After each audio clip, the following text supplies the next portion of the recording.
Nul ne peut battre le temps qui passe. Mais pourtant, Fernando Alonso semble bel et bien repousser ses limites. Pour sa 23e saison en Formule 1, Fernando Alonso allait connaître encore une fois un nouveau challenge. Il va sans dire que son choix de rejoindre Aston Martin a suscité beaucoup d'interrogations au départ. Après tout, il quittait une écurie 4ème du championnat pour rejoindre une structure sur le papier beaucoup plus en difficulté. C'était un pari osé, mais son choix a payé. En 2023, Fernando Alonso s'est invité sur le podium maintes reprises, a éclaboussé la Formule 1 de son talent, et finalement, il a terminé 4ème au championnat pilote. La saison de Fernando Alonso est bien entendu extrêmement positive, mais il y a quelques points noirs qui rendent évidemment la chose moins belle. Je veux bien sûr parler de la baisse de régime de son écurie, qui a provoqué une véritable chute de ses résultats.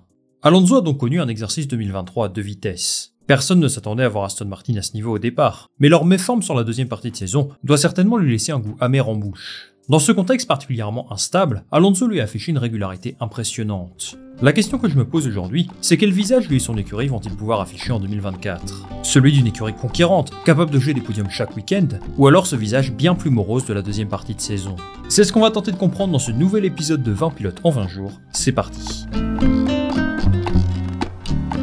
Avant toute chose, j'aimerais vous donner mon ressenti sur la saison qu'a réalisé Fernando Alonso. Là on va être un petit peu moins dans l'analyse, mais plus dans mes sentiments personnels. Alonso est un pilote qui ne cesse de m'impressionner. Je sais qu'on est beaucoup dans ce cas-là, et l'une des explications à ça, c'est sa capacité à performer à cet âge. Mais pour moi, ce n'est même pas le critère le plus important, ni le plus juste. Des pilotes qui sont performants à plus de 40 ans, il y en a eu et il y en aura toujours. Par exemple, Hamilton aura 40 ans dans un peu plus d'1 an, et je suis convaincu qu'il sera aussi fort qu'aujourd'hui. Piloter une Formule 1 à 40 ans n'est pas une anomalie, mais ce qui m'impressionne chez Fernando Alonso, c'est sa capacité à performer aussi longtemps dans des environnements toujours très différents, et cette tendance qu'il a à produire toujours plus de moments de magie, et ça depuis 20 ans.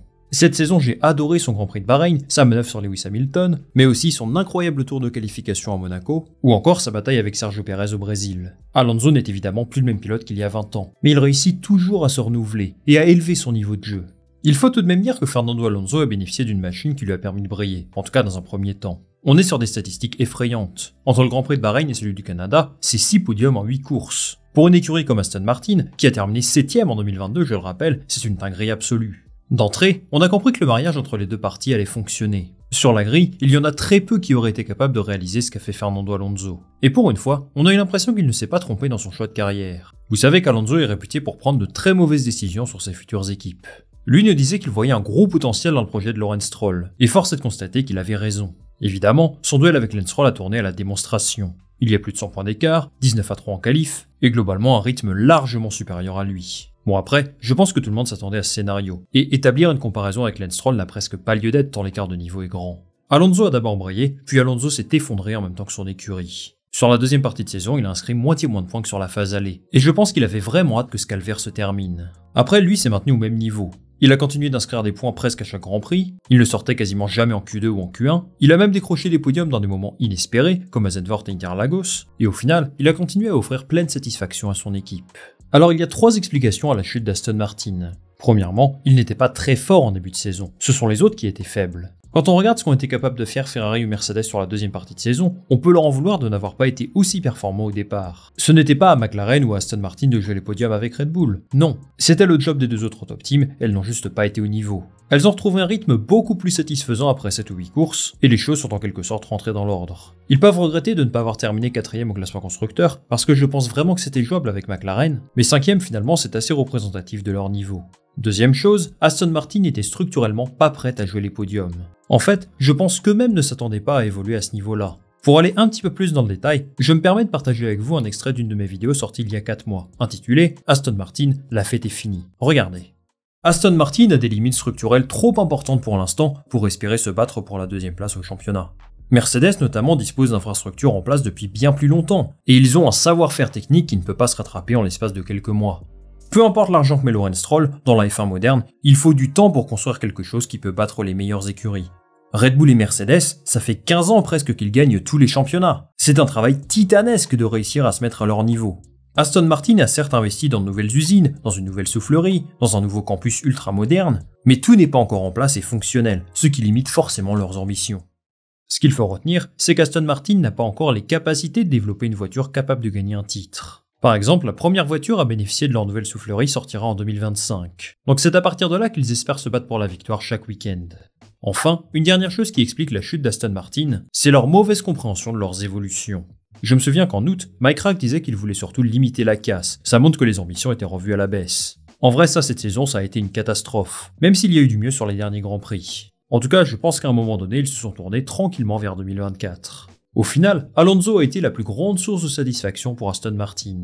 Lorsque la voiture était performante, il est allé chercher des podiums, et lorsqu'il ne l'était pas, eh bien il a peut-être été encore meilleur, affichant toujours plus de prouesses en piste. Le plus gros regret pour lui cette saison, c'est de ne pas avoir gagné. Il a confié qu'il a raté 2 opportunités. D'abord à Monaco.